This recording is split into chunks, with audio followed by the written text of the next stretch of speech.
Eh bien bonjour tout le monde, c'est Lucas, j'espère que vous allez bien. Aujourd'hui on se retrouve pour une nouvelle vidéo où je vais vous donner des conseils pour faire vos 100 premiers kilomètres.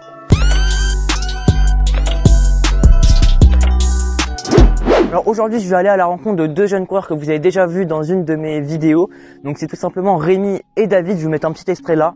Moi je m'appelle David, j'ai 22 ans, donc je suis coureur à l'USM Gagny en 3e catégorie. Salut tout le monde, moi c'est Rémi, je suis à l'ANI depuis maintenant au moins 5-6 ans. Et je suis en D1, j'ai 24 ans. Et eux également vont donner leurs conseils et leurs astuces pour faire vos 100 premiers kilomètres. Comme ça, vous aurez plusieurs conseils de plusieurs coureurs qui courent au sein d'un peloton.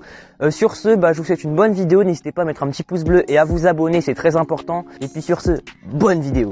Donc nous voilà avec David. Donc comme je vous l'ai dit précédemment, vous allez commencer de plus en plus à le connaître sur la chaîne YouTube. Donc David, le titre de la vidéo, le thème de la vidéo, c'est comment faire les 100 premiers kilomètres en vélo. Est-ce que tu as des conseils à leur donner et tu peux donner ton expérience aussi? En vrai 100 km c'est impressionnant, mais en vrai c'est simple. C'est mon quotidien avec Rémi. Donc mon conseil, si c'est la première fois, préparer un petit parcours sympa la veille. Comme ça, voilà, on sait ce qu'on fait, on prend des routes tranquilles. Si on peut le faire en groupe, c'est encore mieux. Une bonne nuit, voilà, on prépare bien son vélo, Ouais, vérifier si tout marche bien, ouais. le vélo est propre, voilà, ça fait toujours plaisir de rouler avec un vélo propre. Après on prend un bon petit déj. Tu manges combien de temps avant l'entraînement toi? Moi je peux manger une demi-heure avant, ça me gêne pas. Une demi-heure? Ouais, c'est vrai que tu le gères un peu sur le vélo, après faut pas manger trop non plus. Voilà, après ça dépend des gens, il y en a qui mangent 2 heures avant. Ça, manger avant, c'est surtout genre avant les courses. Là, il faut essayer de manger 1h30, 2 heures avant. Mais pour une sortie foncière, 100 km, Ouais. ça va quoi. Et toi, tu conseilles pour leur première sortie de 100 km de le faire tout seul ou en groupe? Tout en groupe, après, des fois on n'a pas le choix d'être tout seul. Après, voilà, moi, si j'ai un conseil à vous donner pour ceux qui regardent cette vidéo, c'est si vous êtes tout seul, essayez d'aller à une allure assez modérée pour pas vous mettre dans le rouge dès le départ. Ouais, important aussi, un bon cuissard, c'est pas mal aussi quoi. Ouais, parce que après ça t'hérite quoi, on a l'expérience. Voilà. Et après, au long de la sortie, boire régulièrement, manger aussi régulièrement. Puis après, ça se fait bien. D'accord. Dernier truc, faire allure constante. Les bosses et tout, ne pas les monter à bloc. Ouais, faut pas faire monter le cœur quoi. Ça finit comme Lucas. Ça finit sec. Ouais, ta gueule. Donc maintenant, nous voilà avec Rémi. Donc lui aussi, vous allez le voir de plus en plus sur cette chaîne YouTube. Rémi, du coup, toi aussi, est-ce que tu peux leur donner des conseils pour leurs 100 premiers kilomètres? J'ai un conseil tout simple. Est-ce que tu connais la technique des 3B? Pas du tout. Alors la technique des 3B c'est tout simple. C'est une bière avant, une bière pendant.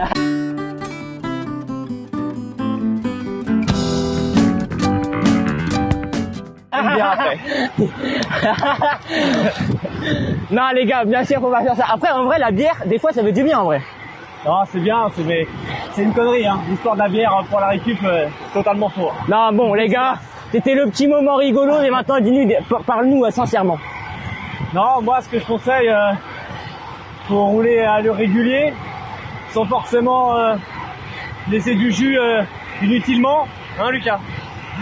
Allez, tu vas ce que c'est avec moi là. Ce que je peux vous conseiller, c'est bien manger le matin, enfin surtout le soir, parce que le repas de la veille il est très important. Hydratez-vous bien pendant l'effort. Après c'est en fonction de vous, hein, en fonction de ce que vous avez envie de faire, si vous allez faire du dénivelé ou pas. Ouais. C'est vrai que pour le premier 100 km, essayez de faire un truc plutôt plat. Ouais, pouvoir avoir une moyenne assez correcte et sans forcer. De toute façon, moi je pense que pour leurs premiers 100 km, c'est rien de faire 32 moyennes. Non, de toute façon la moyenne c'est inutile. Voilà, ça faut déjà s'habituer à la distance je pense et après... C'est la distance et après la moyenne elle va venir toute seule. D'accord, et toi quand t'as fait tes 100 premiers kilomètres, est-ce que t'en as chié ou pas pour dire le terme? Au bout de 10 bornes j'étais en fringale. Ah ouais? Les 100 premiers kilomètres, horrible. Non mais après ça fait avec le temps. En fait faut pas aller les chercher dès le départ. Ouais. Faut commencer avec sorties de 40, 50. Ouais. Et le kilométrage il va venir tout seul. c'est pas un truc qu'il faut se dire, allez, du jour au lendemain, je vais faire 100 km, c'est pas possible. D'accord. Et dans tes bidons, tu leur conseilles de mettre du sirop ou de l'eau? Moi, je mets tout simplement de l'eau. Après, vous pouvez mettre tout simplement un peu de sucre avec un peu de citron, ça suffira largement. Donc voilà. D'accord, bah merci beaucoup j'espère que ça vous aura aidé. Voilà, donc j'ai invité 2 cyclistes. N'hésitez pas à regarder du coup la vidéo que j'avais faite avec ces deux petits jeunes là. Me revoilà les amis, je viens de terminer l'entraînement de vélo dans laquelle j'ai fait plus de 108 km. Je vous mets mes données juste ici. Pour conclure, on a vu que les 2 points de vue de Rémi et de David ont été assez importants parce qu'en fin de compte, on peut voir que leurs 2 points de vue pour faire vos 100 premiers kilomètres sont assez proches et se ressemblent. En effet, on peut voir que la plupart du temps, ils nous ont dit qu'il faut bien s'hydrater, il faut bien manger, il faut bien manger juste avant de partir, mais pas trop, et essayer de pas manger vraiment juste avant de partir. Alors maintenant, je vais vous donner moi mes conseils pour faire vos 100 premiers kilomètres. Alors tout d'abord, la préparation commence la veille. En effet, imaginons vous partez le dimanche à 9 h pour faire vos 100 premiers kilomètres, et bah le samedi soir, il faut déjà commencer la nutrition. En effet, il ne faut pas prendre des crêpes, du Nutella, non, il faut manger des succulents. Ça veut dire des pâtes, du riz, etc. D'ailleurs, si vous voulez regarder ma vidéo nutrition, je vous la mets juste ici, là, dans le petit i. Ensuite, il faut bien dormir la nuit, ça veut dire il ne faut pas faire la fête, il ne faut pas dormir à 2 h du matin pour sortir et faire l'entraînement à 9 h. Comme conseil que je peux vous donner également pour vos bidons, je vous conseille de mettre soit du sirop ou soit de l'eau, mais moi je vous conseille plutôt de mettre de l'eau parce que le sirop ça peut donner encore plus soif même s'il y a du sucre, mais au pire le sucre les gars, essayez de prendre des barres de céréales avec du sucre etc, comme ça vous n'avez pas besoin.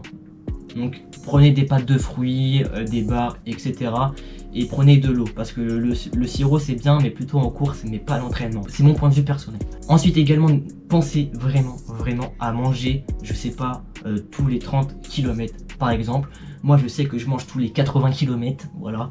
Et encore des fois je fais une sortie de 120 bornes, j'ai même pas mangé. En fait moi j'attends que j'ai faim pour vraiment manger, mais c'est surtout à pas faire parce qu'il faut pas attendre d'avoir faim pour manger, sinon vous risquez de faire une fringale. Par contre il faut bien s'hydrater également, et moi je m'hydrate quand même assez pas mal, et il faut boire à peu près toutes les 20 minutes. Et puis pour finir, mes 2 derniers conseils que je peux vous donner, c'est vraiment aller à une allure constante. Faites pas des accélérations, faites pas de para-coups. Dès qu'il y a une bosse, essayez de la monter tranquille pour pas vous mettre dans le rouge pour la suite de votre sortie. Et puis on a vu le sondage entre est-ce qu'il faut faire les 100 premiers kilomètres tout seul ou en groupe. Moi je vous conseille de le faire en groupe. Après tout seul c'est pas mal non plus, parce qu'en fin de compte quand t'es tout seul tu vas à ton allure, alors que quand t'es en groupe tu es obligé de suivre l'allure des autres. Donc voilà, donc c'est un peu mitigé, sachant que quand t'es en groupe t'es protégé du vent, et quand t'es tout seul t'es pas protégé du vent, c'est vous qui le décidez.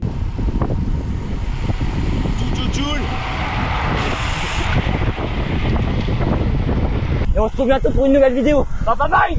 Ciao.